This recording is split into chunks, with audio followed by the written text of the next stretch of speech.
নাহিদ, হাসনাত, সার্জিসদের মতো তরুণদের কে কোন আসনে লড়বেন তা ইতোমধ্যে প্রকাশিত হয়েছে।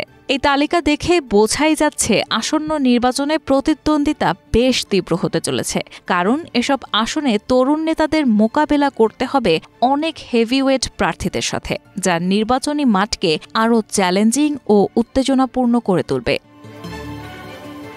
নাহিদ ইসলাম ঢাকা ১১ অর্থাৎ রামপুরা বনশ্রী আসন থেকে প্রতিদ্বন্দ্বিতা করবেন। ইতিমধ্যে তিনি এই এলাকার মানুষের সাথে সময় কাটাচ্ছেন। যদিও বিএনপির প্রার্থী চূড়ান্ত হয়নি, তবে ঢাকা উত্তরের সাবেক বিএনপি সভাপতি এম এ কাইয়ুম এই আসনে লড়াইয়ের চেষ্টা করছেন।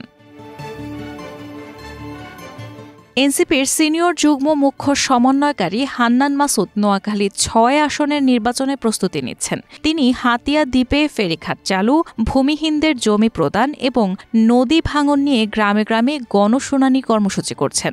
গত সোমবার তিনি হামলার শিকার হন এবং বিএনপি নেতা মাসুদকে মারধর করার অভিযোগ উঠেছে। এই আসনে বিএনপির হেভিওয়েট কোনো প্রার্থী এখনও নিশ্চিত হয়নি।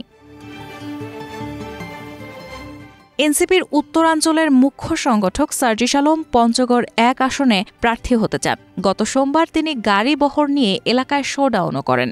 ২০১৮ সালে এই আসনে বিএনপির প্রার্থী হয়ে তরুণ নেতা ব্যারিস্টার নওশাদ জমির নির্বাচন করেছিলেন।